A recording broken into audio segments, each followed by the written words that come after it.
So for those of you looking in on Facebook Live and the CUNY website, welcome to our third session on sports gambling and cannabis.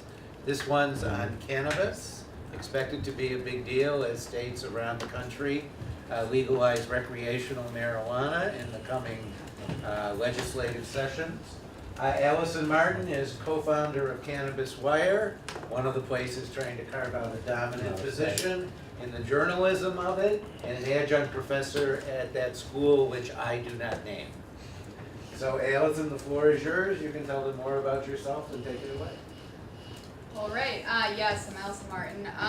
I'll tell you a little bit about Cannabis Wire and how I came to cannabis. It was basically by accident. I was at that school, which shall not be named, as a grad student, Columbia, about a decade ago now, and I had previously been covering municipal government in upstate New York in towns like Queensbury and Glens Falls and Warrensburg. These are super exciting towns and cities. I like to go to the Friends Lake Inn up there. Yeah, it's a great place for a few years, and then it gets a little boring. I grew up upstate, so it's nice, but just not in the winter. So basically, there was a wave of layoffs in 2007, 8, 9. I decided I wanted to go to grad school. I wanted to take a break. I'd never been to the West Coast. So like that winter break between semesters, I went to California and visited a classmate who was from LA. And she took me to like Santa Monica and all the places that people take people that have never been to California, and also Venice Beach. And being a complete herb that I am, a nerd, I looked around and basically said, how is any of this shit legal? Drum circles, open consumption, that sort of thing. So it started nagging at me and kept nagging at me, and I went back out to California during my spring break when I'm supposed to be wrapping up my master's project, my capstone, to start doing more reporting on what at the time was about a dozen medical cannabis laws. So the thing that was nagging at me was this idea of a state and federal dissonance, that states could forge ahead against federal wishes and kind of get away with it. And that was the end of, I guess, one ball of yarn that I haven't found the other end to yet. So that summer, I was working for a professor, and toward the end of that fellowship, I decided to get into my Volkswagen Beetle with a classmate and drive across the country and report for what I boldly thought was going to be a book, because I was a completely naive dumbass. It did turn out to be a book, but it took several years to get there, and it ended up being A New Leaf, The End of Cannabis Prohibition, which was published in 2014 by the New Press, which is an excellent press that I'm thrilled to have worked with. But throughout the course of my reporting, a bunch of societal issues, legal issues, medical issues, science issues emerged, many of which I'm still digging into today. All right, so things we're going to cover today, key issues as more states move to legalize, lessons learned from states that have legalized, major players. Obviously, we're just going to be sort of scratching the surface on a lot of this. Key reporting and writing challenges, and then what's coming in 2019. I feel like I wish I had a week to cover some of this stuff. And also, feel free to ask questions at any point. I think Q&As are the most interesting parts of any of this stuff. So the cannabis landscape today, everything about the cannabis beat, or most aspects of it, more than not, are confounding. So for example, 10 states in DC have, legalized cannabis, but that doesn't mean they all have legal frameworks for sales. You go to Vermont, you can't buy cannabis. You go to DC, you can't buy cannabis. You sort of can. You can buy a t-shirt. Somebody will give you an ounce of cannabis. You can buy a pizza. They'll give you 2 ounces or whatever. It's like a $100 pizza. It's actually similar. It's happening in Michigan already. Back when I was reporting in Michigan in 2011, they had this system for working within loopholes, which was a locker system. So because the law defined closed locked systems, clearly defined it, they decided to have pop-up dispensaries in Lansing leading up to the Capitol where, you know, a shop would open up, there would be this huge locker system, and they would say, do you want cannabis from this locker? Nope. Okay, do you want cannabis from this locker? Nope. And they would just open up all these little lockers.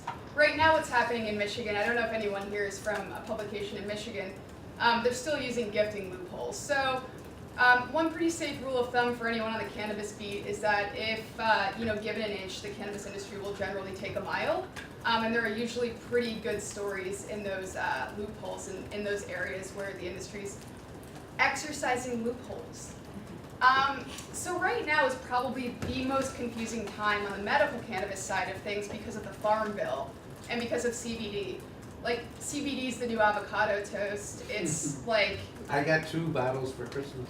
Yeah, exactly. You know, like, I had a reporter out in Utah who was like, you know, my dog is ailing, he has arthritis, and my vet recommended CBD for Jack. And I was like, yeah, that's great, I guess, but like, there are very few studies on it, so make sure the dosage is, you know, ballpark. The thing that's sort of confounding right now with medical cannabis is that you have states that have sort of proper medical cannabis laws, like Pennsylvania or, you know, New York, but New York's a no-smoke state like Florida. That adds another layer to it, because in states like New York, you can't get bud or flower, but you can get like sort of stuffed vaporizers or tinctures or salves. In Florida right now, there's a battle over whether or not patients can smoke. That's one of the big conversations going on with DeSantis. The Farm Bill, which legalized industrial hemp, technically legalized CBD. But what we don't know yet is if the FDA is going to allow CBD to be in widespread production and distribution in food products.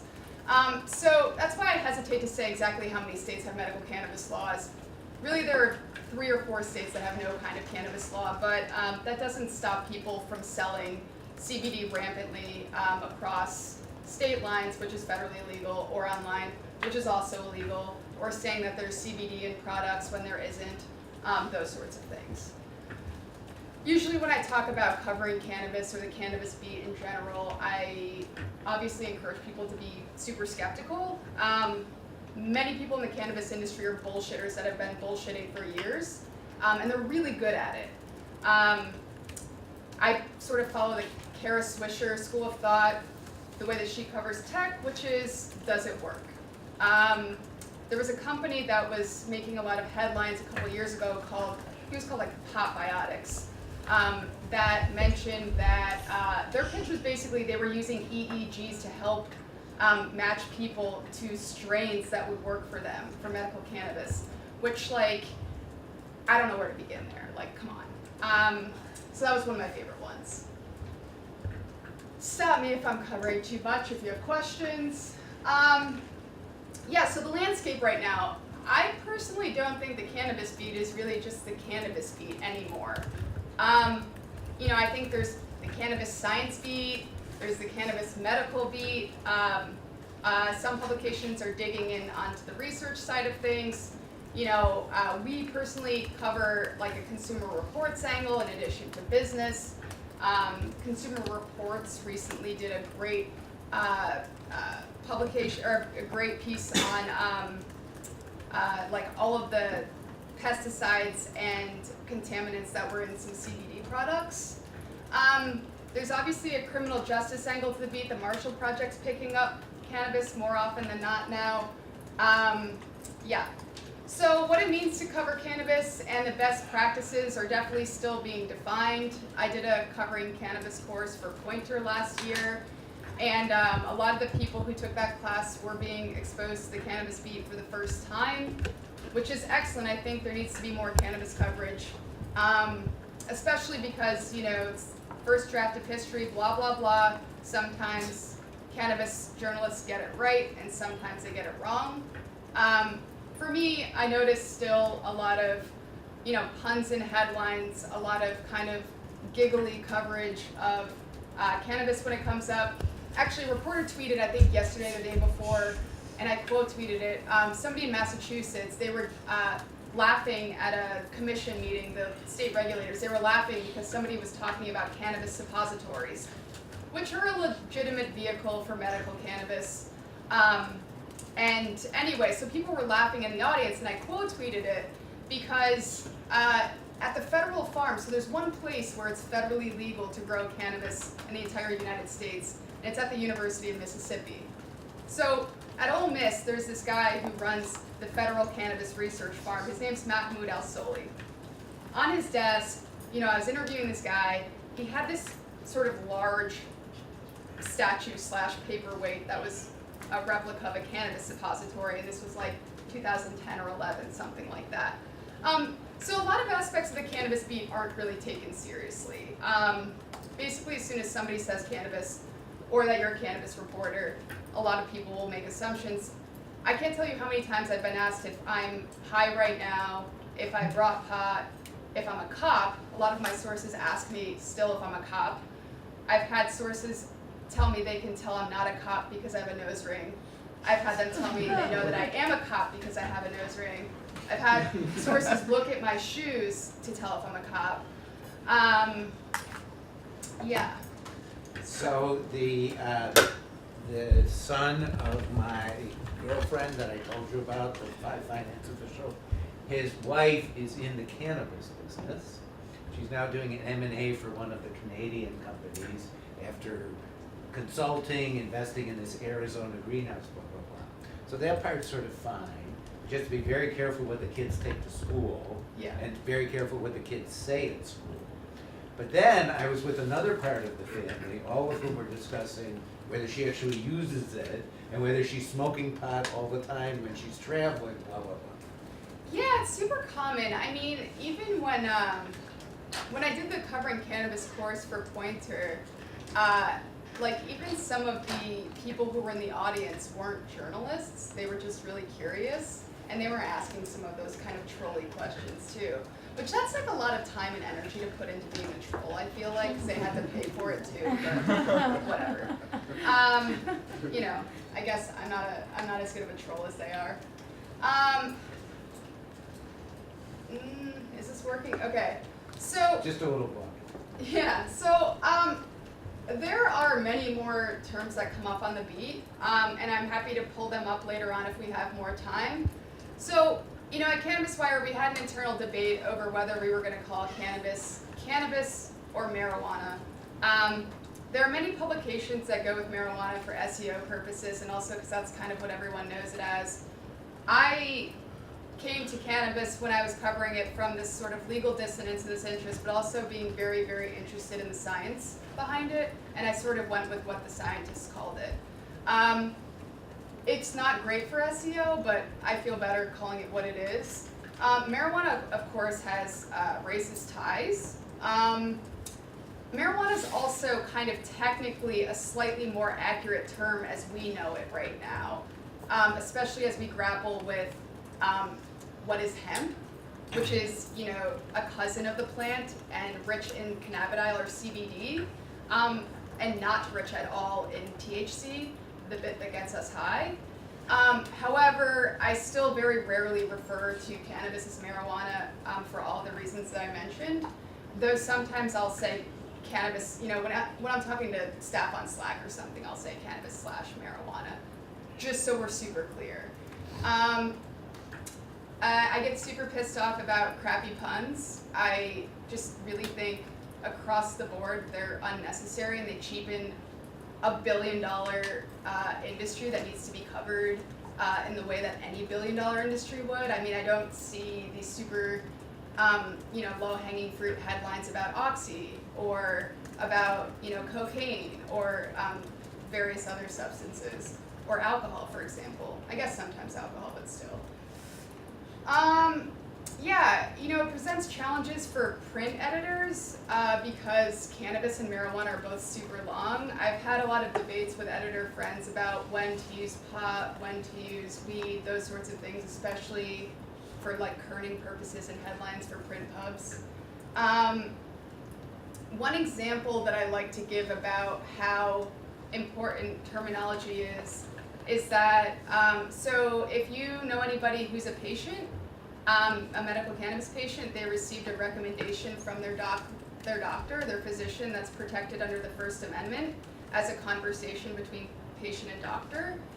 It's not a prescription.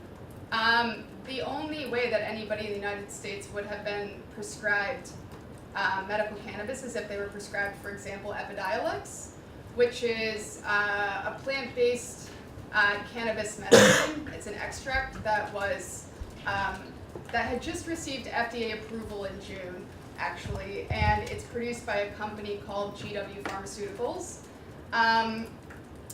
There have been instances, right now one is underway, I don't know if anybody here is from Utah.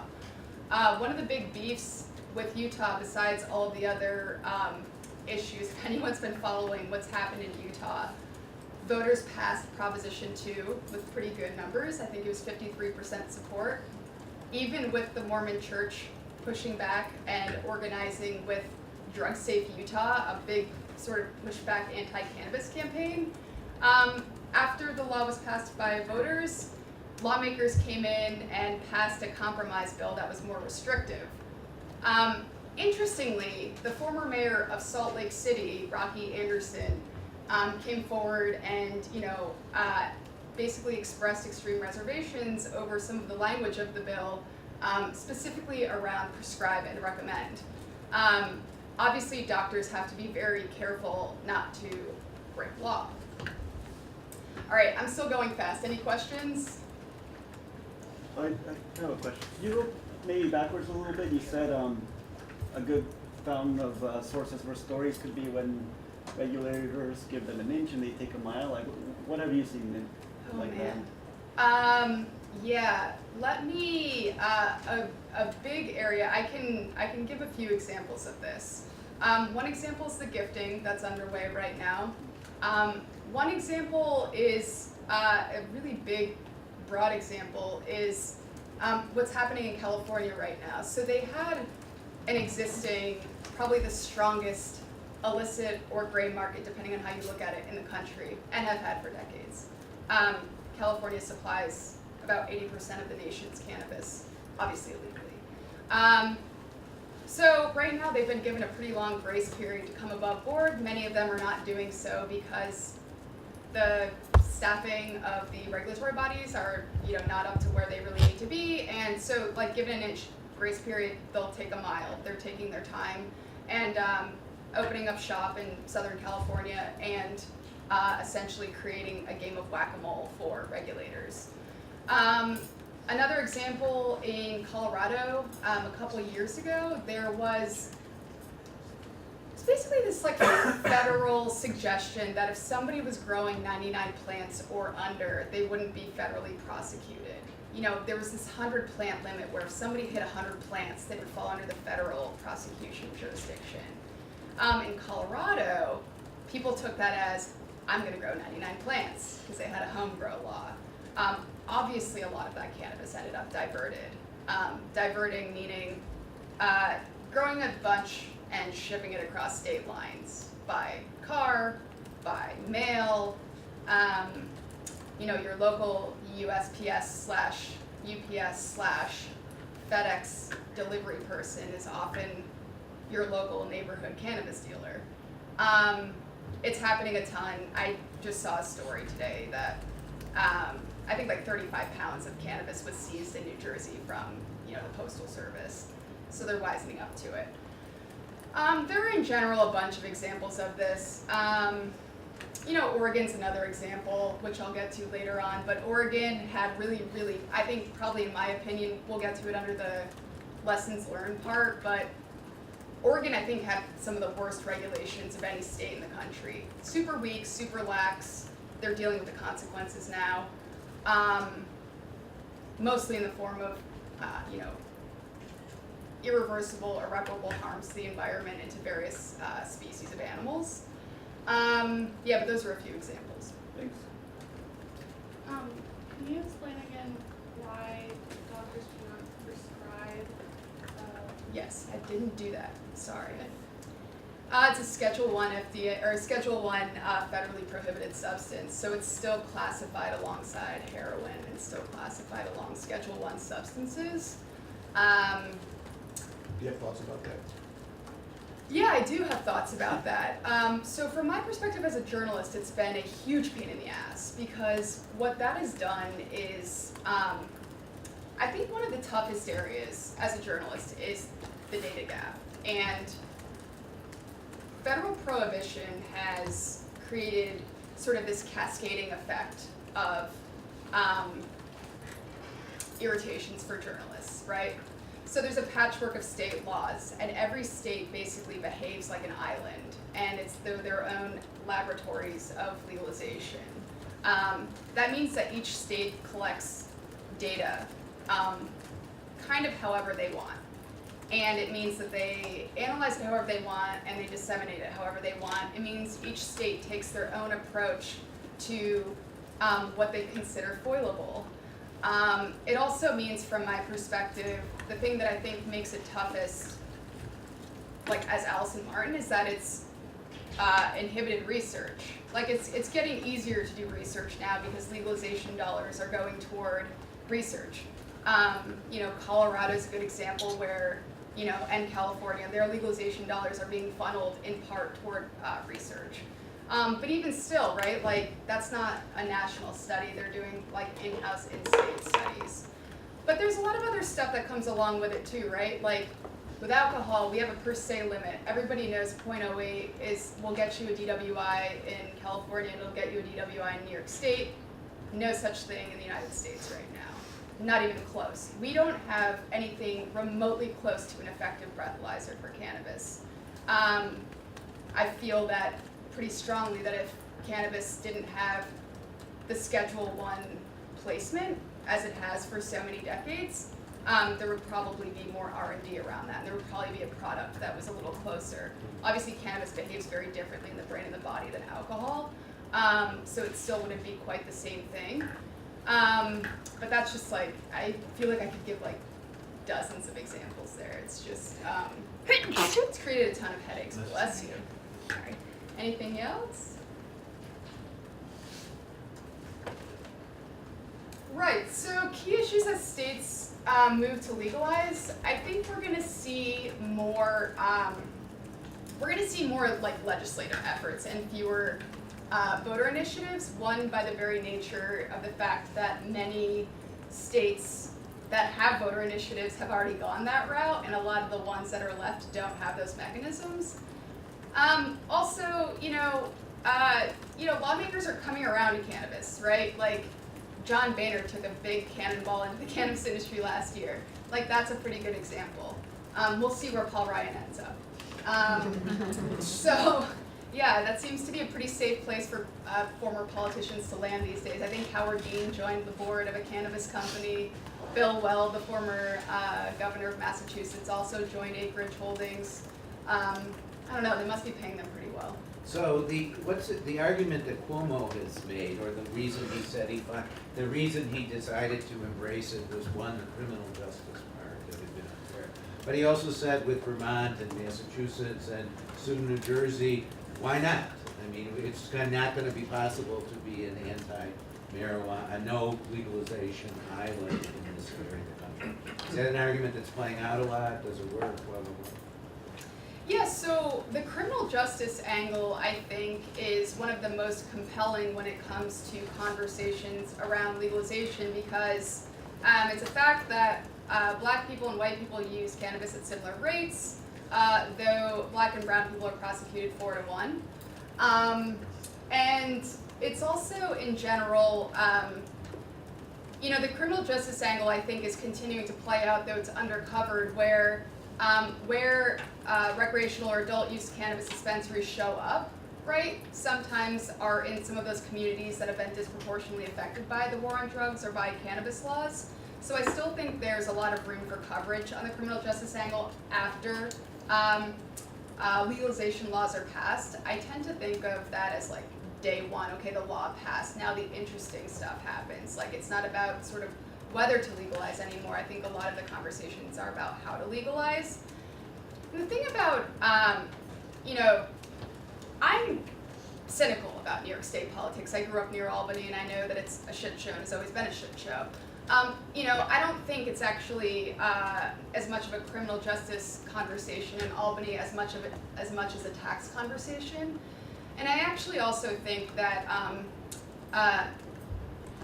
sorry for the candid language, but the pissing match between Cuomo and de Blasio, I think, is probably also going to come into play because there are obviously very unique considerations to how cannabis is going to be regulated in New York State. It's, part, New York City is not Utica, and it's not Plattsburgh.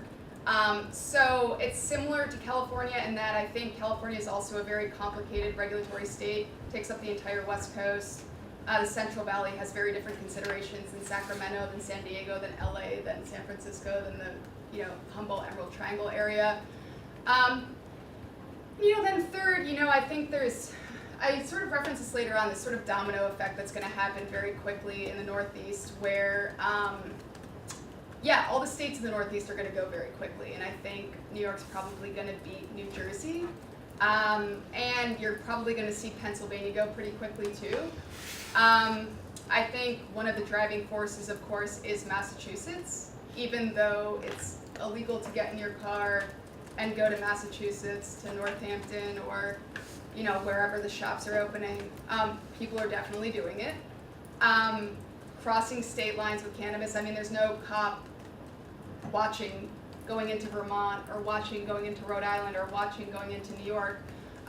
But it also is a consideration. New York politicians are super petty, and so petty that, the fireworks on the Hudson River were moved to the East River so that the tourism dollars would stay in New York City instead of New Jersey getting some of the tourism dollars. So I don't personally think that, Cuomo and de Blasio are going to sit on the sidelines and let New Jersey get tax dollars that they could have themselves.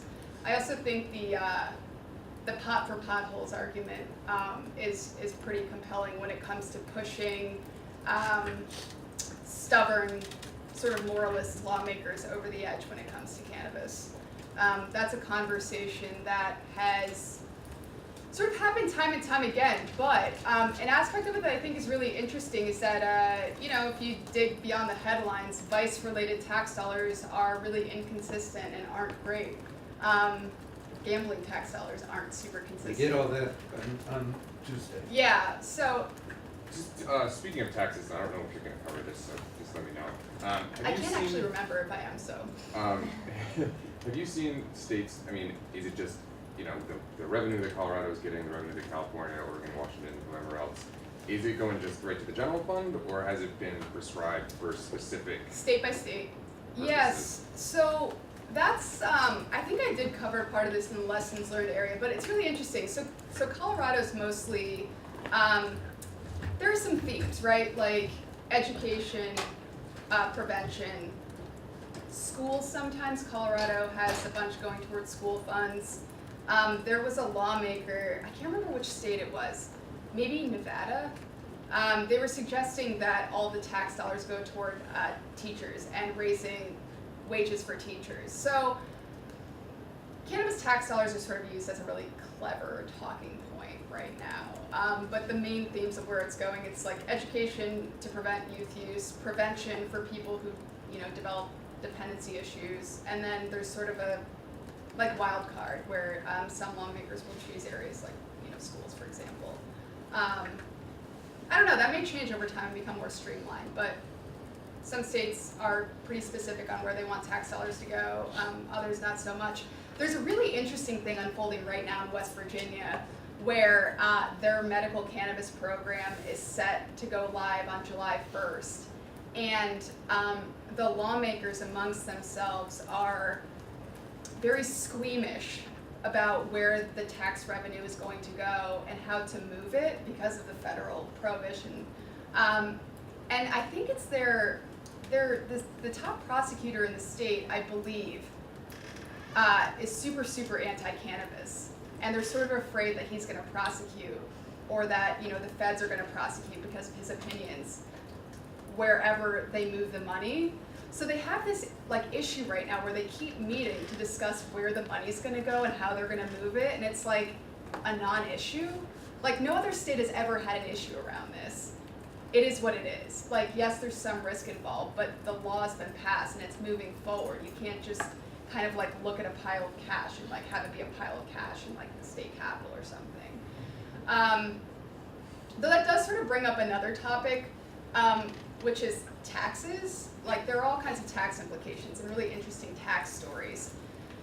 People are still carrying duffel bags of cash to pay their taxes, and like heavy duffel bags of cash. Like, I had this one source that would just like send photos and be like, we're paying our taxes, sort of thing.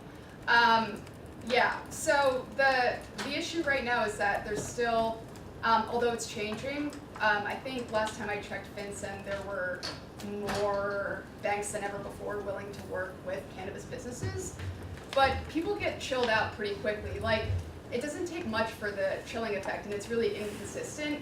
So there's this woman named Nikki Fried who was like, I think she's the top Democrat that won in Florida. There was a lot of hope that a bunch of Dems would take over various offices in Florida, and she was kind of the one. So she's the ag commissioner, and in Florida, the ag commissioner handles things like guns, but also medical cannabis.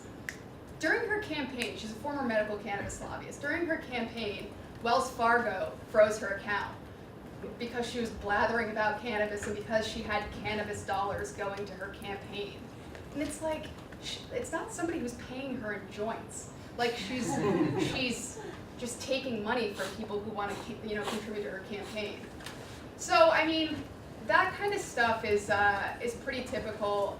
This morning I read a story about a credit union in Alaska that's launching a pilot program to figure out how to better serve cannabis businesses. So when we talked about all those areas that the federal prohibition on cannabis, all these like issues and like sort of problems and dissonances that they cause, like that's just yet another area around banking. Cool. Anything? Yes. So I was going to ask, I know on the federal level, the thing that we keep following is that tax code section 280E that requires them to report businesses to report the income to the IRS, but they don't get the same business deductions as some of these other businesses. Yeah. And I wonder, like, so what's your thought on anything potentially happening with that this next or in 2019? And would they have to legalize it on the federal level to do anything to 280? No. So I was going to get to this in a little bit, but now's as good of a time as any. So by far, so there's a lot of federal chatter and a lot of elected officials that like to kind of flag plant and be like, like Dana Rohrabacher, who's gone, but whatever, like Kirsten Gillibrand with the CARES Act. They like to say, like, look how much of a supporter I am. I introduced this legislation. Cory Booker, another example. I don't think the Marijuana Justice Act is going to go anywhere. The States Act, though, might. So the States Act, I think, has obviously by far the best chance of passing based on the amount of traction that it had last year, based on Cory Gardner trying to slyly slap it onto the big criminal justice bill and failing because of Chuck Grassley. So the States Act, I think, could fix that. If, depending on how, what version of it's introduced this year, I think it's going to be reintroduced. The States Act essentially would allow states that choose to legalize to do so without these federal considerations that are a pain in the ass. That's my version of it. There's a lot more to it than that. But yeah, legalizing would obviously fix that. So the 280E thing, I don't know if everybody knows about that, but essentially cannabis businesses are, like startups, most of them. Some of them are also now these kind of well-financed big businesses, like Acreage Holdings, the one that Vayner's part of. But a lot of cannabis businesses fail because they're startups that are, going upstream against many considerations, one of them being 280E, which doesn't allow them to deduct all the things that a regular startup would. Various, like your office space, your office supply, whatever. One example of ways I've heard of cannabis businesses getting around this is opening a yoga studio where cannabis situations take place, but it's actually a yoga studio, and they operate as a yoga studio. That's another example of kind of loopholing. Do you have an example of where that is? Yeah, that's happening all over the place. So All that over sort of the thing, place? Okay. Colorado for sure. I knew of one that was at like a knitting barn or something. Like basically, savvy business owners will sometimes, and this is not kosher for the IRS generally. They'll, if they're doing something else that's federally legal, they'll lean into that. For many reasons.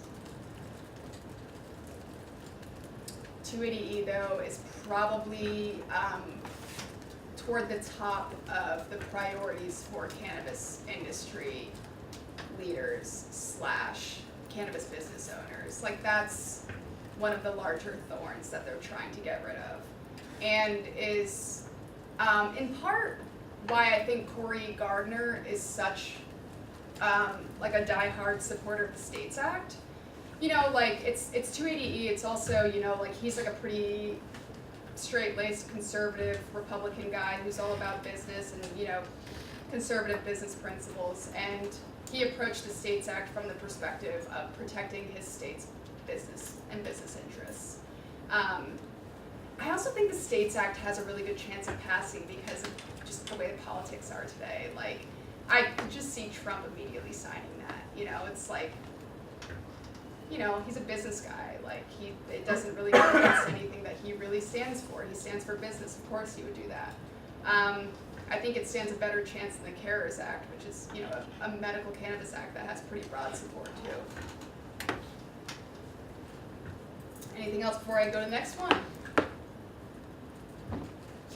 Yeah, I think one last thing is sort of, the jobs angle is pretty popular. There are a lot of stories in the jobs angle of cannabis and when it comes to whether a law is going to be introduced or whether it has been or whether it's been passed. But then it comes down to also just being sort of skeptical and asking whether it's actually going to happen because there's a lot of fibbing to get coverage.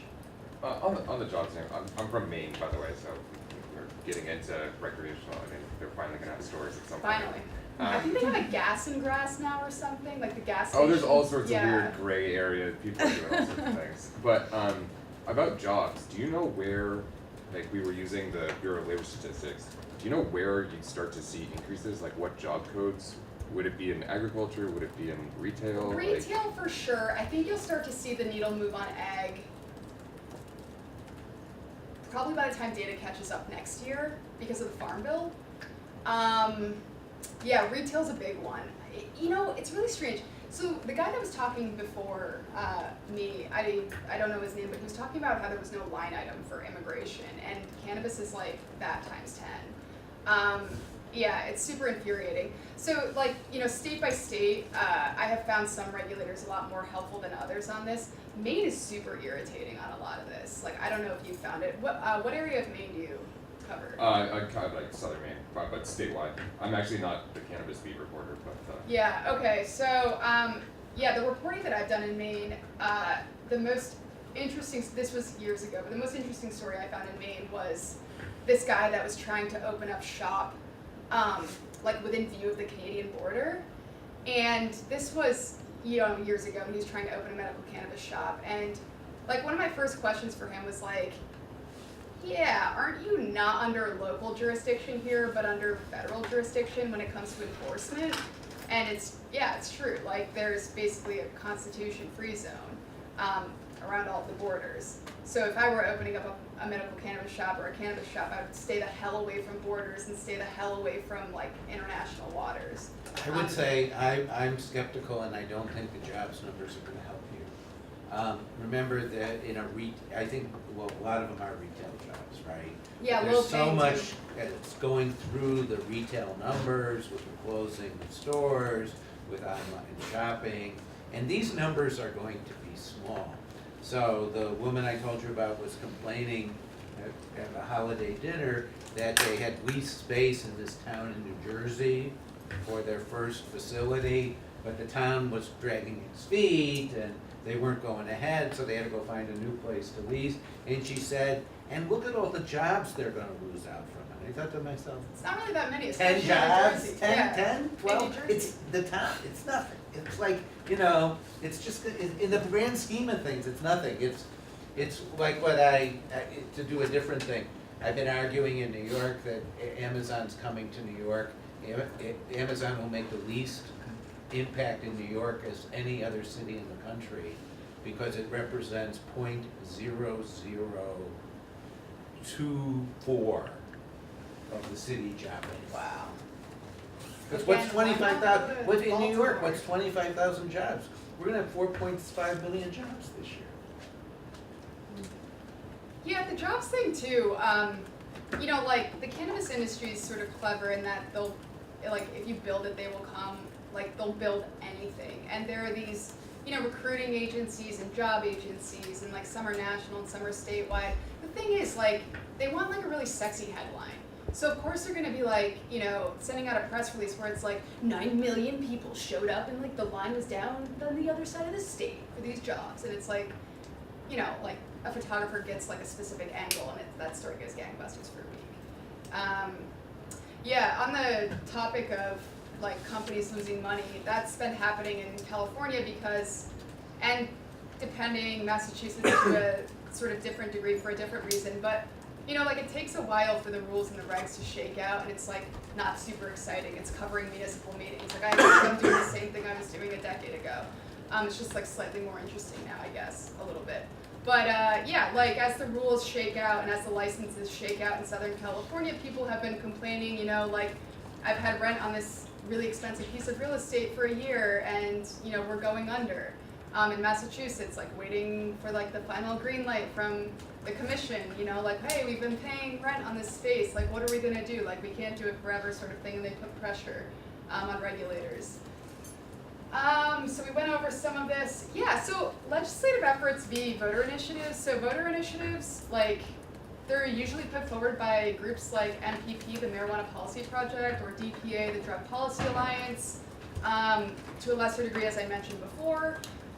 Like, those are less restrictive, the voter initiatives, generally speaking, than the legislative efforts. So in 2012, it's not like, obviously, everything that I'm saying is like a caveat for like, these are broad strokes, there are exceptions to every rule. If you look at like, everyone's like, oh, Colorado legalized first. No, Colorado and Washington both legalized on the same day. The approaches were quite a bit different. They were both voter initiatives. Colorado was, basically their campaign slogan was like, something like, let's regulate cannabis like alcohol, or regulate marijuana like alcohol. In Washington, the woman that ran the campaign, I was there on election night. The woman that ran the campaign was like a policy director with the ACLU, and she took like an aggressively criminal justice approach. And I think the laws have kind of shaken out sort of with those priorities in mind. Yeah, pot for potholes, like basically like any other beat, pay attention to who cares about why this law is passed and why. Be skeptical about whether the tax dollars are actually going to pay for what they say it'll pay for. You know, I don't know if anyone here is from New Jersey, but I think Murphy put 80 million estimated revenue in his proposed budget, obviously long before legalization even passed. It still hasn't passed. He campaigned on it. Super wishful thinking on his part. Yeah, Northeast domino effect, that's going to happen very quickly. Quick question. Is there a similar effect happening in the Midwest at all? You know, I think it's going to take some time. We're both from Minnesota and he's been Yeah. doing that a lot. So I was going to say, don't kick me if I'm messing up which states are technically Midwest or not Midwest also. That's a different discussion. Yeah, no, so I think Illinois is going to go recreational or adult use pretty quickly. I think Pritzker, you know, being a proponent alongside a bunch of lawmakers who are really serious about it. You know, you have Missouri. Missouri was a weird one. Oklahoma, I think, was the one that was like kind of a game changer in the area because it's such a red state and because it was so open-ended. Here's an example. Last time I checked, actually no, it's been a couple of weeks since I checked. Like, Oklahoma has approved like hundreds of business licenses for medical cannabis. Meanwhile, New Jersey has 12 shops, and it's like, methinks that with the like population of New Jersey versus I think Oklahoma's like a third of the population of New Jersey. So that's an example. So like that's obviously a game changer because it's a red state. It's a game changer because they have gone completely off the deep end, in my opinion. I think most of these businesses are probably going to fail. They're not going to have the patience to support the shops, which is also why they said that Arkansas residents that are waiting on their shops to open, they can come across the state border and get cannabis from Oklahoma. And then the clarification came from the governor saying, no, you can't. And if you go over there, you have to use it there because you can't break federal law. Yeah, so I think some of those states are going to have a tough go of it. You're in Minnesota, you said? Yeah, I think Wisconsin's going to go next. okay. I think Michigan's pushing, states obviously. And I think that Michigan is going to end up probably being a bit of a blueprint for states in the Midwest. I had an editor from the South Bend Tribune contact me before they sent reporters to Colorado. And we sort of talked about like what they should look for in Colorado. I think the South Bend Tribune's pretty close to Michigan. Yeah. So they were sort of like, what can we expect in in Indiana as a result of a nearby state legalizing? So we went over a bunch of things, like sort of common themes. Stone driving being one of the largest concerns. Cannabis tourism being both, a business story, a kind of an entertainment story, or a kind of law enforcement story, depending on how somebody looks at it.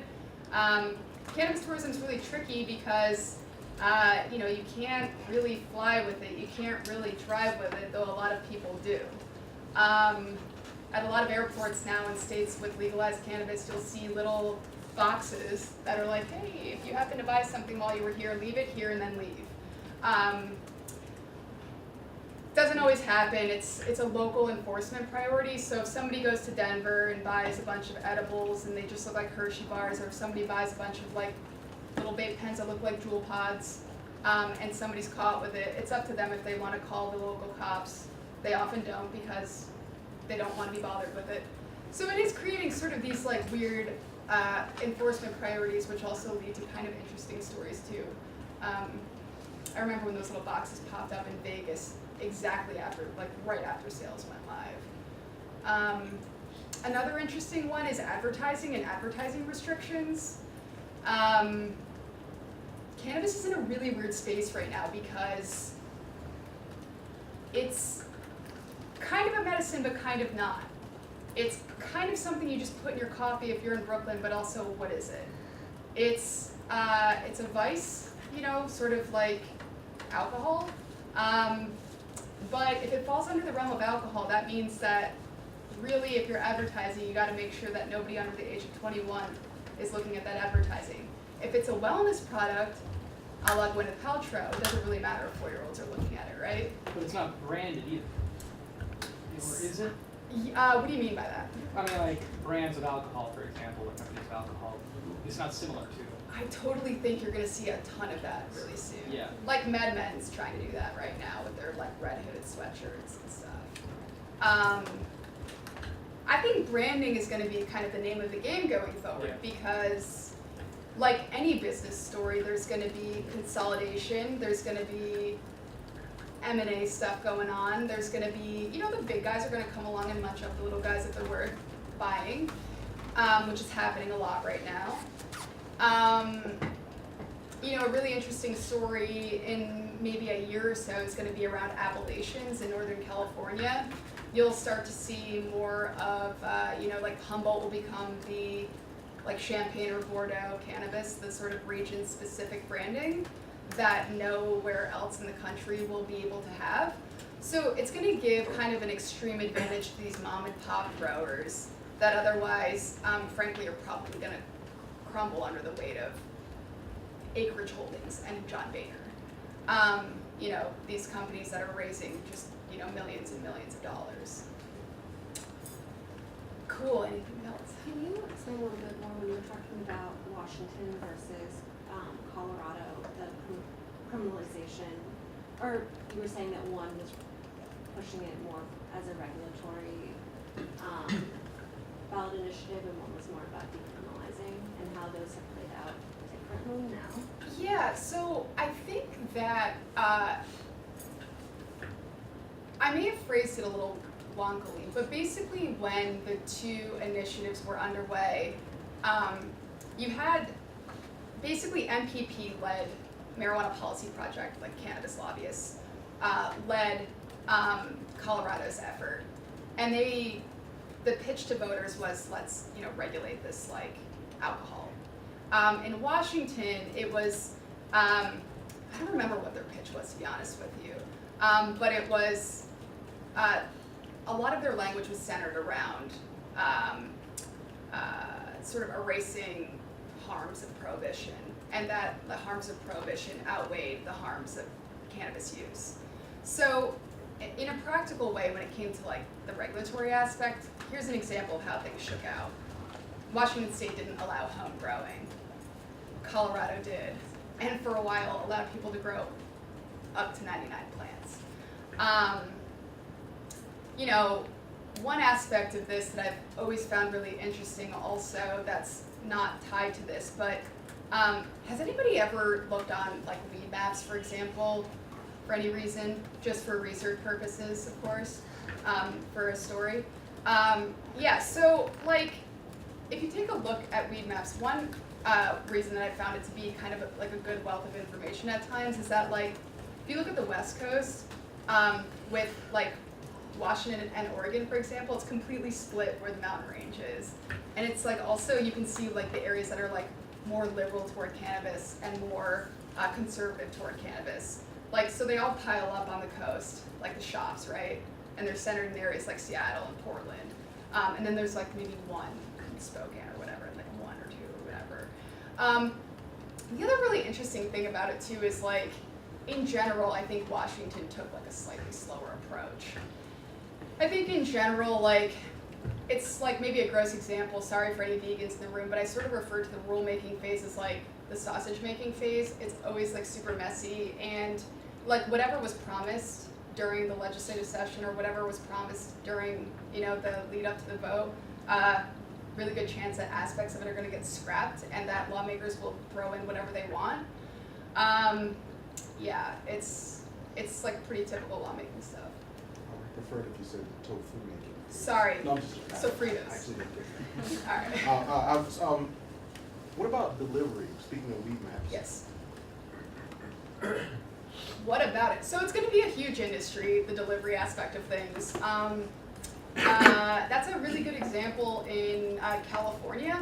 So we have a California reporter who also covers Latin America, and she's like really dug in on this area of, like bans, right? So like one thing that I don't know where you all are from, but like wherever you're from, a pretty common rule of thumb is that a bunch of localities will ban sales preemptively. Like as soon as the law passes, they're like, oh my God, we can't have this in our area. What about the children? Like 80% of localities will ban cannabis, like 60 to 80%, like roughly. Like some localities warm up and see the dollar signs basically. Generally opting out of sales means you opt out of the tax dollars, whatever the tax structure is. The reason that delivery came up in California recently, the rules were finalized and a lot of localities and local leaders were super pissed off because they really didn't want cannabis in their jurisdictions. Are you from California? Okay. Yeah, so they basically were like, we don't want sales. And basically what that did was create an issue where the law was not applied equally. So there was an issue, I want to say it was in Fontana, where somebody sued because they just couldn't find reasonable access to cannabis. One way to solve this was delivery. What the local leaders were fighting for was basically like, you can deliver wherever the hell you want to deliver. You can't deliver in my jurisdiction because we banned it. The final rules came out from the BCC a few weeks ago, included delivery. It took a lot of people by surprise. So basically, like, delivery apps can deliver anywhere they want in California, pissing off a lot of local leaders, a lot of people who live in areas where they don't have shops readily available, where they can't, for example, like some areas like make it also really, really cumbersome to even have home grow. Like, I think, actually that was part of the issue in Fontana. The guy was, they had all of these like super cumbersome permits involving inspections, and they were expensive just to grow. I believe that they fell on the side of the grower, the person who wanted to grow for himself in that instance. So yeah, so like delivery is going to become a big thing. It's a big thing anywhere. Like everybody wants things delivered. We're like an instant gratification society. It's going to happen. We're probably going to have national delivery the way that they do in Canada, but it's not going to happen until we have some kind of like federal movement. But yeah, delivery is going to be wild, and it's going to be so difficult to regulate. Yeah. So, the town that I cover actually just banned recreational smoking. Where? North Hempstead, New York. Oh, good. Out on Long Island. Yeah. And the supervisor said. It's so preemptive. The supervisor said a month or two before this ban got passed that she realizes that it's about to be passed by the state. Yeah. And she's willing to go to court to fight their right to not have it sold in North Hempstead town. So I'm gearing up for that possible legal battle to cover that. That's a great story. Yeah, she's so stupid, they don't believe it. But in your infinite wisdom, like as that progresses in the courts, what are like some of the interesting things I should look for, like tension-wise between Albany and Cuomo and North Hempstead and Judy Bottom? Judy. That's her name. All right. Jude. So here's the thing. Like, people will puff their chests out. You know, there are people higher up on the food chain than she is, much as she probably wouldn't like that. So some of the things to look out for, like, you know, there are some people who will push and push and push and push and push until they're like blue in the face. There was a mayor who walked out of a meeting. I don't remember which city this was. It happened a few weeks ago, but he walked out and quit over this. Like, he just quit. So, I mean, things to look out for, like, it's a little bit early right now, obviously, because the legislation hasn't even been introduced, but, like, the tax structure and how the tax structure is, like, shaking out, like what are the local taxes, what are the state taxes, like, what could the locality, like, gain from taxes? Monetary. Yeah, so like, for example, like some towns, what they bring in is like super nominal. It's like nothing. It's a drop in the bucket. But some areas, they're bringing in a ton of money. So it sort of depends on like, you know, if you're Clark County, Nevada, you really want to have a big shop on the Strip. It's Las Vegas, right? But if you're like, whatever, like Ravenna, New York, where I went to high school, like, yeah, you don't make any money anyway, really. You know, it's like not going to be a huge thing. Taxes are probably the big one. I would say, and also where the taxes are going. And I would also take a look at, like, there's always a really good law enforcement story, too. Like, no matter where you're covering and, like, what you're looking at, like, you can just send some FOIL requests for cannabis like low-level cannabis possession arrests and break it down by race and break it down by age. Like, are, you know, 17-year-old kids getting picked up and getting, you know, like arrest records that are somehow going to affect their ability to have scholarships, like college scholarships? Are people in public housing being over-policed? Are, we'll get to it in a second, but public housing is a pretty big one when it comes to medical cannabis and adult use cannabis too. It's basically like another area of inequality. Yeah, always good law enforcement story, always good tax story, always good tax story on where the tax dollars are going. You know, like, another pretty, like, simple story too, like, is, so, like, Judge Judy over here doesn't like, you know, adult use or recreational cannabis.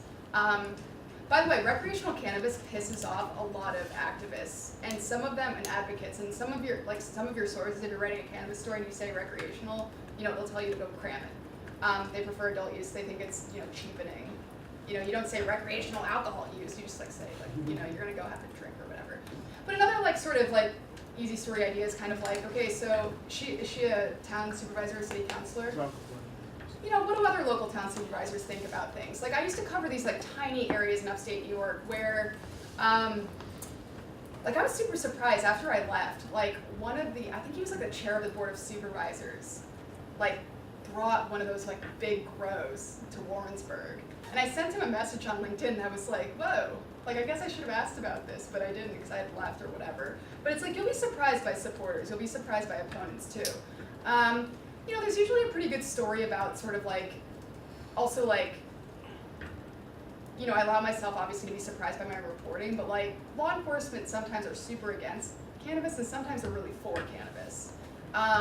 It's not like anything, like a black and white thing. Like so, corrections officers are really funny because like on the record they'll be like, no drugs at all. But like off the record they'll be like, you know, anytime cannabis comes in, we don't really have an issue.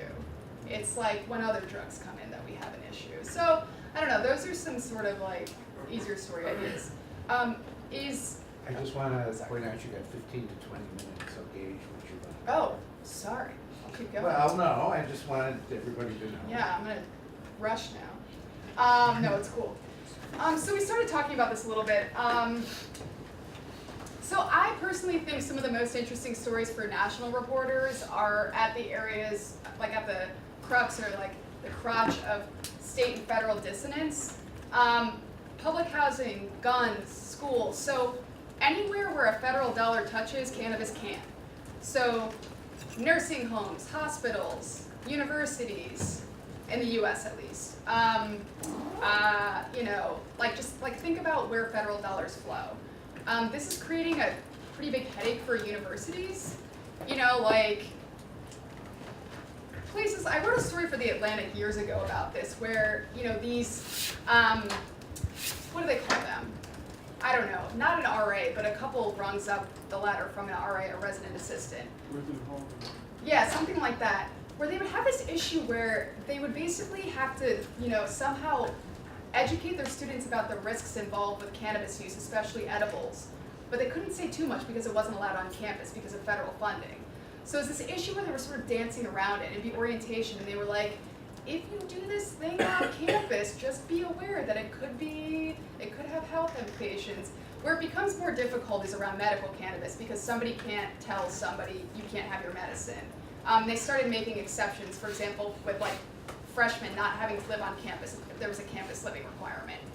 Well, the public housing, that seems like that would be pretty problematic or unfair if like it's legal for all adults in a state. Yeah, it's super problematic. So that was one of the stories that we launched with in June where there was this big rally in DC about this where like, yeah, it's a huge issue. Nobody really cares to address it though. So like, generally speaking, like, you know, HUD representatives are a little hostile toward this topic. Nationally, I think they're not really answering their phones right now because of the partial shutdown. But even like sort of local HUD reps too, like if you, like, you know, Tori is a former student of mine, but like, you know, she called up the local HUD person in DC and they were basically just like, yeah, we're not talking about this, we don't keep data on it, we don't know anything about it, and we just know that we follow federal law. So, you know, if somebody takes, if somebody has like, you know, Section 8 subsidies, if somebody lives in public housing in general, it's also pretty crazy too, because if you think about like, I don't know if anybody's like a New York City resident or a New York City reporter or whatever, but like if you think a little bit about like public housing in New York City and how there are these, you know, obviously like big buildings, how they're generally already over-policed, right? In my opinion.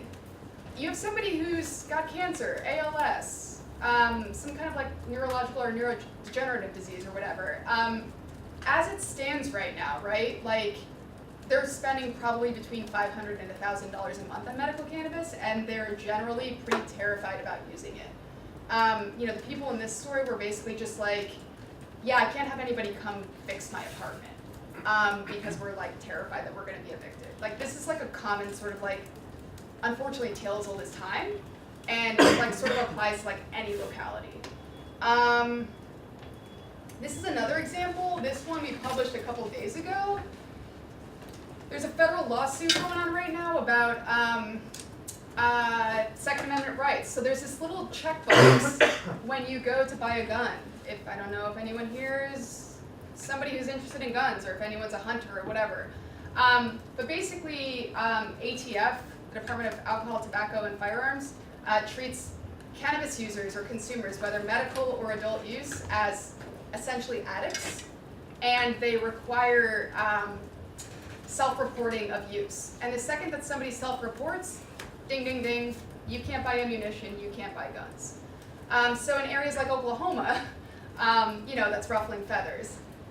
The dude in this case has a pretty strong, I think, is anyone here from like the Philly area? Yeah, so this is like the greater Philadelphia area. He's got a pretty strong case, I think, and I think this one's gonna go a lot further than the last time this came up. Last time this came up, the woman who was pushing the case, I wanna say it was 2014 or 16, but she basically was like, I'm not actually a medical cannabis user. I think she was pushing it based on the principle of the matter. This guy's a physician and a medical cannabis patient, and he was denied the purchase of a gun at the point of sale. So he has a pretty clear-cut black and white case here where it's like, this isn't really operating in like a gray area. This is like, whatever. So those are a couple of examples. There are many, many more. Cool to go on, all right. All right, so yeah, depends on what state we're talking about. We talked a little bit about Oregon. I think Oregon is going to become kind of the cautionary tale when it comes to legalization. It's not really being called that yet, but I think like pretty soon it will be. They just had a effing banner harvest season where they produced, again, way too much cannabis, which also means, where did it all go? The answer is New York City, and cities where they can just offload a ton of it. So I had a question about the other side of things. Have you seen, or could you talk about whether overregulation or overtaxation has led people to say, well, forget it, I'll just sell this illegally? Yeah, totally. Basically, in every state that happens a little bit. In New York City is a good example, right? Like, it's really, really expensive for people who are truly sick. I had a friend who had ovarian cancer who has since passed, who I think for her to get even enough to like have an antiemetic effect, she was spending about $1,000 a month. So yeah, she didn't go through the legal channels for a while. So overregulation, quote unquote, it's like in the eye of the beholder, but overregulation and overtaxation and those sorts of things are sort of rabbit holes that reporters can dive into, because there's another side of that too, right? Where it's like, some states have like really astronomical fees for people who want to get involved in the industry, like super high fees. Massachusetts is another example where on top of typical fees, local governments were like, hey, if you want an agreement so you can be part of, so you can go forward with your application and get your approval, we'd like a $10,000 donation or something like that. So overregulation takes a couple of forms in that regard. The industry gets really cranky about things like packaging and changes to packaging. It sounds like really kind of boring shit, but when it costs somebody like tens of thousands of dollars and they have to throw out a ton of product just because of a stamp that they need to put on chocolate bars, it ends up being actually a pretty good business story, I think. But yeah, it right now also, I think there have been, I don't know if anyone here is from California, but California's been under fire in the last couple of weeks because it's, a year since, they had this 1 year rear view mirror where they're like, how are we doing? What's going on in California? I think that's an example of where, because of access issues and because of cost, a lot of people are still going to their guy pretty commonly. Yeah, this was a long form story. This was about a 5,000 word deep dive that somebody who lives in Oregon in a rural area reported for us about everything from water rights, which water rights are no pun intended here, at the root of a lot of this, especially in states where they are big ag states. But she did an excellent job on this, and she's actually, as I speak, working on a follow-up for us. We talked about this already, there's no breathalyzer, so Judge Judy, one of the things she's going to say is like, well, we just don't know like what a stoned driver is. We don't know when somebody's stoned. If you had a joint or I had a joint, it would affect our bodies very differently. It would affect our ability to drive very differently. There's still no breathalyzer. That's like the almost immediate talking point that opponents will have. Also, youth use. What about the children? They're all going to be eating like pot-laced gummy bears during class all day. Police Commissioner O'Neill, I saw him on a TV clip talking about his concerns, and that was what he said. Yeah, it's like the immediate talking point. It also like really irritates me when like these people say like pot laced because it's like it's not really laced. But whatever. So what's the counterpoint to that? Like, why? How do you make them say that? How do you explain to them that they're ridiculous in saying that? Yeah, I mean, so like I think a good example is that like the Monitoring the Future survey, which is a big national survey that comes out, I think, every year. Youth use has actually remained stable or dropped in some areas after legalization. What's that study called? Monitoring the Future survey. And also there are statewide surveys too. I mean, so here's another thing. Like, self-reporting is like, take it with a grain of salt. I'm an extreme skeptic and cynic on most things, including cannabis and including journalism and including, again, every aspect of my life. But like, self-reporting I think is sort of like bullshit because like a study came out recently where they asked pregnant mothers, like, do you consume? And you know, X numbers said it was like most people did not consume while they were pregnant. When they were tested, yeah, a lot of them were consuming. So here's like what I sort of, if like you want my opinion, like what I wish like sort of like more people would get into is, hear me out, testing wastewater. So like sewage. It's actually a much more accurate indicator of drug use in general, and that's what like Canada does for some areas. And you would expect that like Montreal or Vancouver would be areas where use is highest. Not true. It's super accurate. So like, anyway, I'm digressing a ton, but I would tell Jude that, et cetera, to just like actually take a look at the data. Like, you don't even need to argue with people. You know, well, you know, they may say it's fake news or whatever, but you can show them the data and let them decide. So this is like scratching very much the surface. Like, all right, so like these companies are getting huge. Like, it's a big business story. Like, so like Canopy, Tilray, Aurora, these are the big ones. Afria's like sort of coming under fire now. Like, again, watchdog journalism, yay, like lapdog, like nay, sort of thing. GW Pharma, I kind of am like weirded out sometimes that they're looped in with the other ones because they're a pretty traditional pharma company, but they get lumped in too. GW Pharma is a really funny one. I tried to push their like head of investor relations a while ago to tell me where their farm was in England because my mom's from England and I was going over and I was, you know, whatever. I just was being nosy. Super secretive and under lock and key, but I ask him every now and then if he'll tell me. Major players in the U.S., MedMen, obviously on Fifth Ave here in New York and in West Hollywood in California. Certera is getting a foothold in states like Texas and Florida. Acreage, John Boehner, Bill Weld. Actually, Acreage, if you go to their page and you look at their, like, you know, sort of like highest level employees, they all look very similar. Columbia Care, they're in New York and a bunch of other states. Yeah, following the money. So following the money is one of my favorite things. Becoming easier and also becoming more difficult as the industry matures. You know, MedMen's an example. We published a couple stories ahead of the midterms about lobbying dollars, right? Like, we got stumped a little bit on MedMen because they have a bunch of LLCs under their umbrella. So, like, be aware that they're pulling the same shit that everyone else pulls. Yeah, so like, state by state, various departments of health or revenue, that's another thing. The department that regulates cannabis programs, whether adult use or medical, are vastly different depending on which state you are. Again, each state is a damn island. Some states reveal like a ton of information, and I love them, and I just like want to high five their records access officers. New York, not one of those states. So like, a lot of states will say, depending on like industry interests, frankly, hey, we can't reveal that, trade secrets, whatever. Becoming easier and more difficult, depending. Yeah, right then.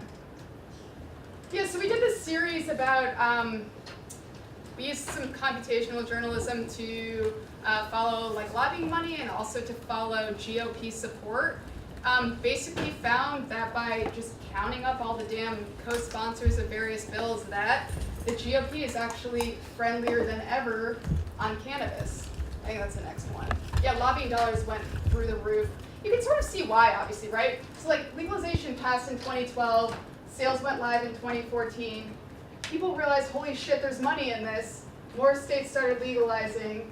Oh my God, we need to control how the laws are formed. It's the same business story as anything else. Republican support is spiking. Obviously, Democrat support spiking. Everybody wants in.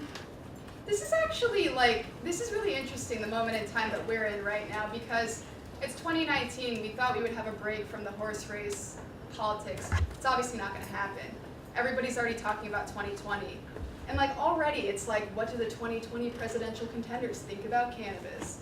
It's everybody wants to kind of have their... Well, at least that's an issue. At least that would be an issue story, not a horse race. True, except the talking points are pretty funny. Still, they're a little bit premature in my opinion in some areas, but it's definitely going up, and I think we're going to see it more and more, especially when people like Cory Gardner are just going to bat. He brought this huge, 8th grade style poster board in when he was making the case for the States Act to basically be slapped onto the criminal justice bill. Obviously he was palmed right away, but it was funny, he was giving this really impassioned speech and then was I'm gonna keep pushing for states, which is basically him, having C-SPAN give him a bunch of free airtime and a free advertisement to the cannabis industry. Reporting challenges. So yeah, this is a really big moving target. You gotta constantly fact check yourself because one aspect of the law that you thought was part of the law today might have changed yesterday, and that actually happens kind of a lot. I'm a big fan of covering local meetings. I always give my students at least one meeting assignment so they can see that meetings are actually really fun. Especially if you get ones where, people, there are all these gadflies that are fighting and whatever. That stuff happens at all of these meetings. Cannabis regulatory meetings are some of the best that exist in any kind of meeting. Language is a problem. Bless you. Bless you. Language is a problem, specifically around areas, we mentioned prescribe v recommend, but also around hemp. Hemp is becoming a really challenging one. I've seen journalists obviously wrestle with industrial hemp and what that means for CBD. I think sort of jacktivists, journalists / activists complicate the space. There are a lot of people who do both PR for the industry and kind of freelance journalism too, which I think complicates things a little bit. I think there are people who kind of in any area of journalism, there are people who go back and forth to the dark side or the lights, whatever. PR to journalism, whatever. The cannabis area and the cannabis beat, it's a little bit more complicated because obviously people don't get paid a ton to do the journalism, they get paid a lot of money right now to do content for cannabis companies. And you have people kind of not being honest about which hat they're wearing too. Yeah, the Theranos effect, I just think there's a lot of bullshit out there and a lot of people who are just willing to reprint the crap that somebody says. It's just a lot of these startups, especially the ones that are involving tech, it comes down to okay, this is great, but call me in a year. So does everybody know the Theranos story? Why this one Wall Street Journal reporter got the story and no one else did?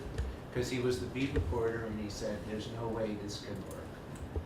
And then he just kept digging while everybody else was letting Elizabeth Holmes come to their events and write profiles about them saying how wonderful she was. Yeah, exactly. And, the company didn't really do what she said it did in the end, and that's what the story was. So this is running rampant. I sort of wish, I understand tech reporters are up to their eyeballs in stories right now, and frankly they probably need to be focused on Facebook, but there's a lot of bullshit.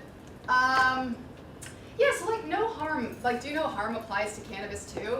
And like this goes back to like the giggling and the like sort of ha-ha around cannabis and medical cannabis. I was talking to this one source yesterday about a medical cannabis program that regulators were saying, like the regulators were basically like, oh hey, like our patients are protected under HIPAA. No, that's not true. That the registry itself was protected under HIPAA. It's not true. It takes 5 minutes for a Fed to subpoena a medical cannabis registry and get anything that they want. So you do no harm when it comes to medical cannabis. Like any of the same considerations for interviewing somebody in a hospital or a doctor's office or whatever comes into play. I interviewed somebody like, oh god, this must have been like, I don't know, 8 years ago or so. But she was a patient who had end-stage AIDS and was growing her own cannabis, her own medical cannabis. And I interviewed her in her house, and she was so afraid of people coming to rob her that she slept with a loaded gun under her pillow. She pulled it out and showed me. It's like, okay, I don't need to see this right now, but like whatever. So like, depending on the state, depending on the jurisdiction or locality, medical cannabis patients in some ways are even more vulnerable than a typical person who's sick and taking, I don't know, whatever, Lipitor. Any questions? Okay. Yeah, 2019. So like 2019, the groundwork is already being laid for a bunch of pushes in 2020. So 2020 is going to be probably the dam breaking year, right? Like 2020 is a presidential year. If, even 5 years ago, people were asking me, like, when do I think cannabis is going to be federally legalized? I always said, like, 2020. And the presidential years are great years for pushing, voter initiatives for the obvious reason that people show the F up in slightly better numbers than other years. It's also because even with the legislative efforts, people are going to want to kind of have that like slightly positive feather in their cap compared to other issues, I guess. Though I will say there's going to be movement this year in a bunch of states. Like, I think you're going to see Illinois, Pennsylvania, New York, New Jersey, potentially Ohio. Yeah, I could rattle some others. Maybe Wisconsin. Yeah. And New York's going to be obviously a game changer, I think. So like global movement, like there's definitely like a global cannabis story right now, and there's a global patchwork in the same way that there's a domestic patchwork, and it's a cluster F-.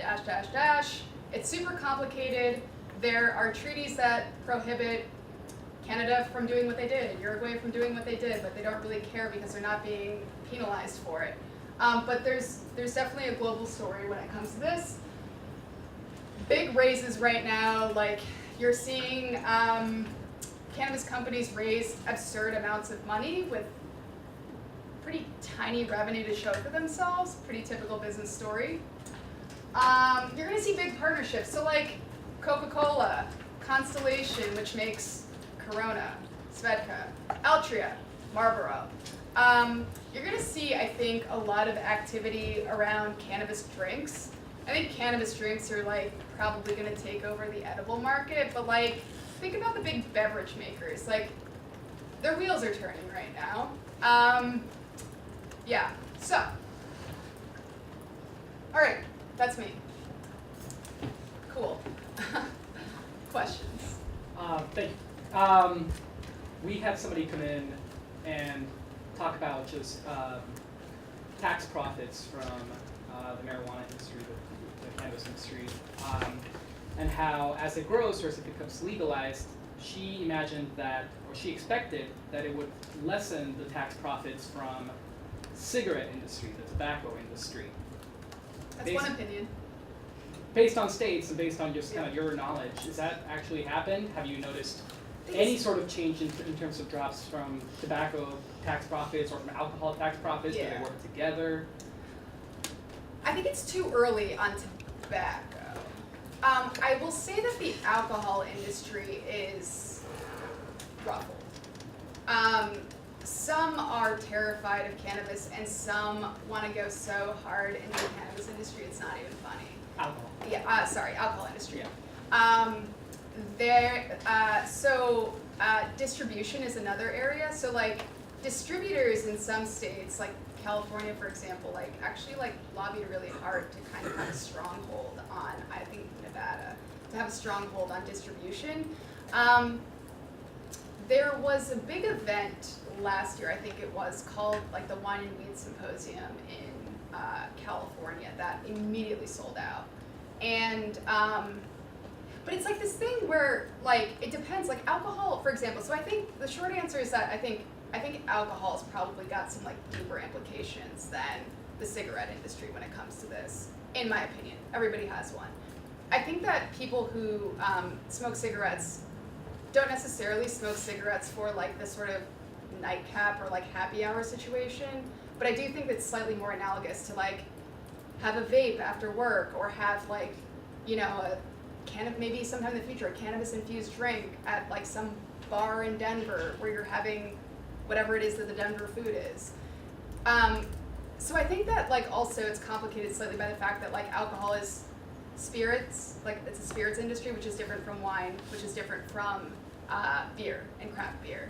And also, you know, sort of like an example of that is that grape growers in Northern California, for example, some of them have really leaned into cannabis, and they're having like, you know, these vineyards where they have like, you know, weddings and big events, right? Some of them are growing cannabis too. Wrote a story last year though, where one vineyard was, or was it 2 years ago, one vineyard like sued a neighbor because they were growing cannabis, and the smell from cannabis was affecting their biodynamic grape farm.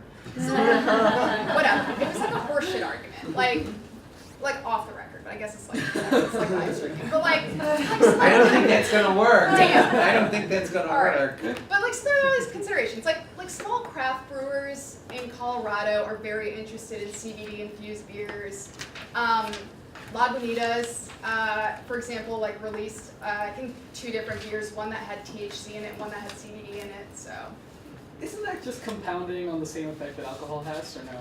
Oh yeah, no, like THC infused beer, like there's definitely a synergistic effect. Like if somebody's high and they're drinking alcohol, like it will compound both effects for sure, which creates a separate regulatory issue. Yeah. So in Texas, there's been this trend of like sort of liberal DAs getting elected in the kind of major metro areas, but the state is still pretty conservative on this issue. There have been some bills filed to like decriminalize small possession and allow marijuana use for like medical use, but I'm just wondering like how you, if you were a reporter in like a Democratic leaning city with a DA who is a little more receptive to this, would cover that, what you would watch for, that kind of stuff. Okay, so are you in Austin? Are you in Dallas? Houston. Are you in, okay, Houston. Texas is a weird one, because I think there are like 3 shops, right? Like Yes. there are 3 licenses in the whole state. It's possible. Something like that. Yeah. Yeah, they're a weird example. So I think what I would look for, lobbying money. I would pay attention to the industry associations. Like, I think there's one, the Texas Cannabis Industry Association, that's one of them. I have found some of my better sources in Texas on Facebook, in Facebook groups, like sort of old school, but whatever. I found this one woman in Texas who was, I think, kicked out of her church because she was a medical cannabis patient, so obviously I know stuff like that exists. You know, lawmakers, like if there are sympathetic lawmakers, sympathetic, prosecutors, I would look at who's filing those bills and whether like the co-sponsors are going up, if there's a new surprising co-sponsor. You know, I've found that sympathetic lawmakers or lawmakers sympathetic to cannabis law reform, to not speak in shorthand. An example is Alan Peake in Georgia, right? Like, so he pushed super hard for a law in Georgia that's kind of similar, or was similar for a little while, to the law in Texas, which is essentially untenable. Like, Georgia's law is more untenable than Texas's, I think. But yeah, so he was a really good one because he was just a really classic connector where, you know, he would, you know, give me sources and that sort of thing. So empathetic, sympathetic lawmakers are a pretty good one. And the people who generally want to set up shop, like Certera's in Texas, they're also in Florida. You know, there are companies that have like pretty similar strategies, right? Like, there are certain companies that want to like own the Midwest, and there are certain companies that want to own the East Coast, and certain companies that want to own the South, certain companies that want to like the whole country. One last question. I was wondering if you've seen any consequences from cities who are sort of promoting a lot of tax revenues when they're passing a law and it just doesn't come up? I have seen consequences, but I've not seen enough coverage of that. I mean, so like, yeah, I gave the example of like Phil Murphy in Jersey. Like, he was given the pretty hard sell on legalization, and he was like, you know, we're gonna do it right away. And like, he campaigned on that platform, and obviously Sweeney has palmed him. There's been a tug of war in New Jersey, and that's what slowed it down. But I have not seen enough coverage of that actually, but it does happen. But California's off to a very slow start, right? And the revenue numbers are way below what anybody thought. Yeah, and like actually I was supposed to go on Morning Edition to talk about that on NPR, and in the pre-interview they asked me about that. You know, like, why do you think it's so slow? Like what are the regulators doing wrong? But it's like they're not really doing anything wrong. Like, it's a huge behemoth state that was always going to take a lot of time to regulate. And you know, I think Massachusetts is another example where, you know, like, one of the regulators there, Shailene Title, like, she got a lot of shit from consumers who were like, why aren't the stores opening? What are you doing wrong? You know, what, like, this law passed like so long ago. Why aren't these stores open? But it takes time. Like, it genuinely takes time. And the thing about California is that their existing gray and black market was so sprawling that the biggest issue I think Lori Ajax has is figuring out how to convince the black market to go legal, right? Like, it's not a great sell. Like, come pay money to do what you've already been doing and make less money for what you've already been doing. Like, that to me is like, you know, kind of a tougher sell. Well, I know some cities I cover explicitly said if you've been in an illegal market, you can't get a license in our city. It's true, yeah, and also another aspect of it, like we were talking about like story areas, right? Like, there was a guy in Maine, actually. Who was the Maine person? There was a guy in Maine who, I think it was Maine, who won a lottery to like open up a rec shop or something like that. I want to say it's Maine. I might be wrong. I've been reading too much today. But basically, he had this 25-year-old disorderly conduct charge that he didn't cop to. He wasn't like, oh, this happened to me, when he was asked. And they said, you know, this is, you don't meet our moral character clause or whatever it was. I want to say it was Maine. Now I'm like wondering. But yeah, so yeah, people have been, that's like a conundrum that regulators face, where it's kind of like the people who have been in the industry illegally are the ones who know the most. And it's like this thing where regulators have to sort of acknowledge, like, actually some states are moving toward allowing some drug-related convictions and still allow them to participate in the cannabis industry for the reason of like certain communities being, you know, disproportionately affected by those laws. Thank you very much. I learned a lot.